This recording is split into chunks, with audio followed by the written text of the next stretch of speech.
Update. Am I the a-hole for letting my pregnant daughter live with me, even though my girlfriend says no? Original post. I, 40 male, have an 18-year-old daughter with my ex-wife. We'll call her Maddie. We divorced when she was 7, and I had her 3 weekends a month. Her mom moved to a suburb almost an hour outside the city to be closer to her family and for a better school. My work was in the city, and after a while, Maddie got sick of all the driving and asked if we could go to a different schedule. We talked most days on the phone, and I have been very involved in her life. She's a great student, graduated with over a 4.0 GPA, has a lot of friends, and a, what I thought, very nice boyfriend. She has no idea what she wants to do with her life and had already decided to defer her scholarship a year to take classes at the community college and work. I also have a girlfriend, Vera, 37, and she gets along with Maddie great. We've been together about 2 years, and she just moved into my house a few months ago. Her old roommate got married and she couldn't afford rent alone. We'd been together almost 2 years, and I was considering proposing. So it seemed like a good idea after she couldn't find another place. She pays the electric and water bills, but my house is paid off. So I just pay taxes, insurance, and the other utilities. And it's been great. I didn't really date much the past few years between Maddie and work, so it's nice having someone always around. Vera doesn't want kids of her own, and I don't want any more, so it's been great. So for all that, Maddie is pregnant and her mom has kicked her out. Her boyfriend has another year left of nursing school and lives in a college apartment with roommates. She is, of course, staying here for now and found out late. She's due in January. She and her boyfriend went over the options and decided to keep the baby. She told me very meekly and asked if she could stay. I told her, of course, she knows this is disappointing, but she'll never stop being my baby. And if this is what's going to happen, I'm here to support her within reason. As in, I'm fine babysitting if she has work or class, and she will keep working and going to school. But I'm not babysitting for her to party or hang out with friends. If the boyfriend bails, which I was as kind as I could be but told her happens even with the nicest boys, she would need to file child support. And I would give her grace before and after birth. But when she's recovered, she will go back to doing chores on top of baby ones. I told her and the boyfriend to sleep on it, and they did, and came back with actual thoughtful responses, and even a budget goal that I found impressive. So, the tiny bedroom next to Maddie's that is currently home to a treadmill I never use is going to be a nursery. Of course, I've kept Vera in the loop during all of this, and she seemed really understanding until I told her the plan. And by this, I mean I don't know how many different ways I need to put this so it gets through people's heads. Vera and I discussed all of this before I talked to the kids. In depth, I made her very aware that the 3 of them could end up living here for a few years. She was supportive. I kept her in the loop. When them living here became the plan, she gave me an ultimatum and told me to kick my daughter out because she's an adult. I told her I wouldn't do that. She is still here and making everyone uncomfortable. She got upset and said if she wanted to raise a baby, she'd have one of her own. She said she didn't sign up for this and is not okay with it, and demanded I rescind the offer, that Maddie is 18 and needs to figure it out on her own if she wants to keep the baby. I told her I wouldn't do that. She'll always be my daughter and needs help. She threatened to move out if I didn't tell Maddie to get out, then got mad that I told her I understood. Now she's avoiding the both of us, but still staying here, or being snippy. I don't know what she expects me to do, but it's making the entire house anxious. Edit. Don't say Vera would be shocked that Maddie moved in. This is Maddie's home. She's always lived here. Yes, the rest is a surprise, but not my daughter living in her home. Now for the top comments before reading the update. 18 is barely an adult, and actual adults who think 18 is a proper age to be 100% on your own are a problem. Good job still being willing to be a parent to your child when she needs you, not the a-hole. Totally agree. Your first priority is and should always be your daughter. Coming in second is your girlfriend. If girlfriend can't understand this, then she's not the one for you. Your daughter is lucky to have a father who is loving and supportive, not the a-hole. Right. Of course I don't want anything bad to happen to my daughter, and now there's a grandbaby to worry about. Time to tell your girlfriend she can do what's best for her, but your daughter will probably be here for 3 to 4 years. Let her know you want her to stay, but your life will change. That's what I told her. She's not happy about it and being rude to me. Not the a-hole. Vera lives with you, so she gets to have an opinion and make a choice for herself, and not be okay with this and even move out. You and Vera just may not be compatible anymore, but I think Vera is being unsympathetic. Even if this isn't what she wants, she should understand you are supporting your daughter. I even told her, I understand if you can't live here. I'm fine moving forward, living apart, and still dating, but I'm not kicking my kid out. Now for the update. My last post got a little overwhelming. I'm still glad I did it. Reading the comments, I just got to the point where I was like, what am I doing? I asked Vera to talk, and she started. She actually did kind of apologize, said she was just stressed because she expected Maddie to either keep the same custody schedule or maybe a bit more, but not full-time and certainly not with a baby. And then she didn't think I'd actually let her live here with the baby.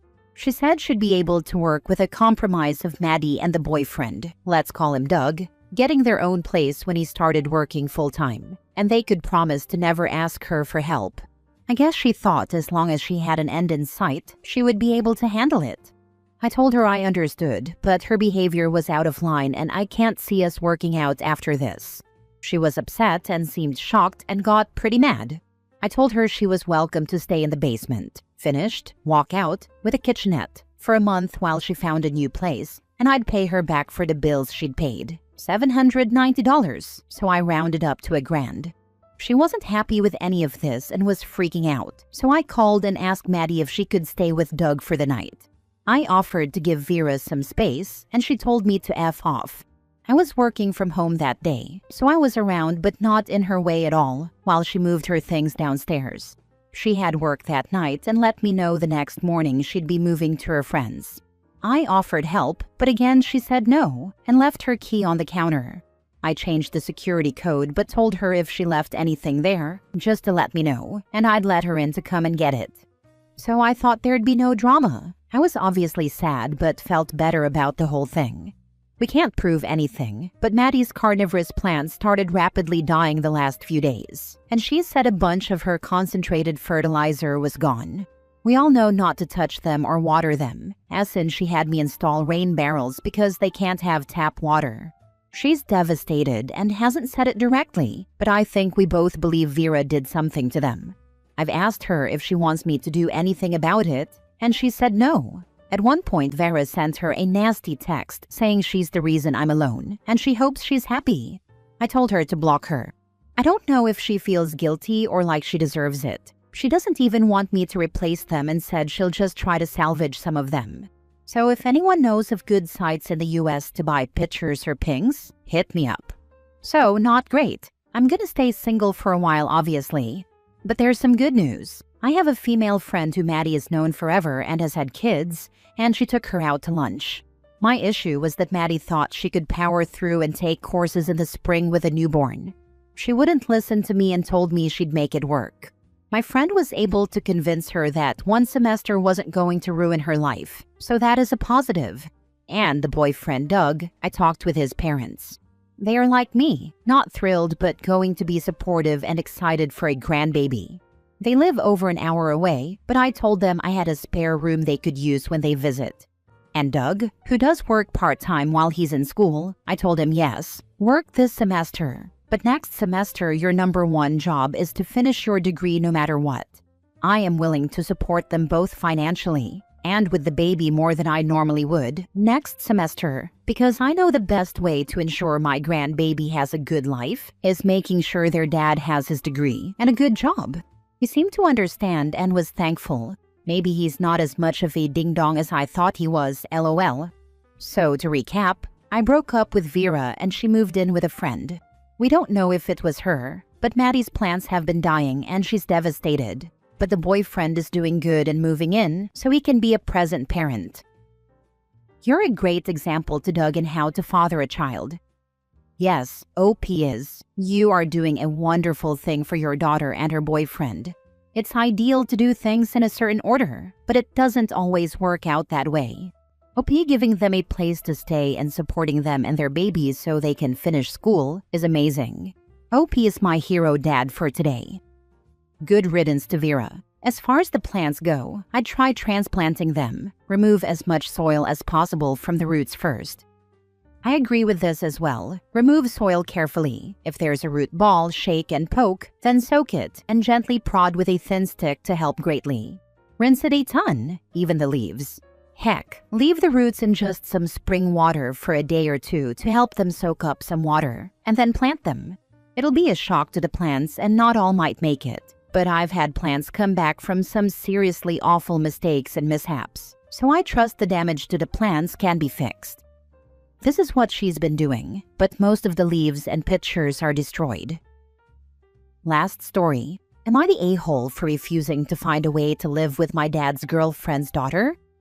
My dad's girlfriend is Jenny, and she has a daughter, Ruby, who's the same age as me, 17 male. Me and Ruby met when we were 11. She had just moved here and was a transfer student at school. At first, we didn't really interact, and she made friends with some other kids. But then when we did virtual school, she would DM me during classes and ask me if I liked this friend of hers, and she did it so much that I asked her why the heck she kept asking when I said no. I reported it to our teacher and got her into trouble, which pissed her off. Ruby went back to school in person before me and bothered all my friends about me liking her friend. Then she tried to set two of them up with her friend. When I went back to school in person, she tried to kiss me one day out of nowhere, and I stopped her and was like, "What the heck are you doing?" She really tried to make me accept that kiss, but I was taller and stronger than her, so I could keep her away from my mouth easier. After I wouldn't let her kiss me, she went to the principal and said one of my friends assaulted her friend, and she made this big deal out of her friend being afraid to report what happened. Her friend said it was all lies and nobody assaulted her, and Ruby got into huge trouble. That's when I came forward with her trying to kiss me, and it got her into more trouble. My dad knew about the thing with Ruby and had to meet with the principal about it. Me and Ruby ended up sharing a bunch of classes when we started high school, and she acted like we were exes or something. She went from obsessing over me liking her friend to trying to kiss me, and my friends were like, "She probably likes you and wanted to make sure you didn't like the other girl." But everything about it was weird and gross, like trying to get one of my friends in trouble and trying to make me kiss her. It was a few months after high school started that Dad told me he was dating Jenny, and I already had a big problem with him dating her because of Ruby. But I tried to let it go for my dad's sake. But then when he told me 2 months ago that he was going to ask Jenny to move in with him and that would include Ruby, I told him hell no, and I packed a bunch of my stuff and went to my grandparents' house. Dad told me I couldn't just do that, and I said I would not live with Ruby. Jenny and Ruby moved in, and Dad kept trying to make me come home. He said all 4 of us needed to sit down and find a way for me and Ruby to live together, but I said I won't. He asked me why and what I will do when we see each other at family functions, and I told him I'd avoid those functions, or if I was in charge of the guest list, I wouldn't invite her. I accused him of choosing Ruby over me. I know he chose his relationship with Jenny over me. But I was like, the fact you expect me to let her invade more of my life is sick. And I told him I was disappointed in the dad he was being. He told me I wasn't being fair, and since Mom died, Jenny is the only woman who has truly made him happy and showed him a future he wants. He said I could at least try to learn to live with Ruby for a while. And if it doesn't work, it doesn't work. I told him I didn't want that girl anywhere near me. My dad has tried to convince my grandparents to send me back, but they don't want me there either. They told him they don't want to see a violent incident between me and Ruby, and that it could easily happen with the history between us. Dad was like, that wouldn't happen, and he said he wanted us all to try and make this work for his sake. Am I the a-hole? Now for the top comments. Real talk, and you need to say this to your dad. What happens when she claims sexual assault? What happens when she goes into your room at night when you are sleeping and physically violates you? What happens when she starts hiding and taking compromising pictures of you? What happens when you have no safe place and no privacy from someone who is already unstable? She can destroy your life before it gets to really start, and your dad is okay with that? My dad thinks therapy fixed her, so those questions are wasted on him. We already fought about that stuff, and he's just so convinced she's changed. Wait until she accuses your dad of something. That will be her next step. Wouldn't be surprised one bit if she turns on him the moment he stops siding with her. Not the a-hole. If you two were alone, and she tried something else and you said no, she could accuse you of rape. You are better off with your grandparents. They are the bosses for standing up to your dad. I'm glad they're in your corner. Same. I legit don't know what I would have done if I had nobody to take me and fight for me. Right now I might be in jail or something, knowing how much of a disaster it would be for me and Ruby to live together. Not the a-hole. Ruby is both obsessed with you and disconnected from reality. After her past accusations about you, you need to keep your distance.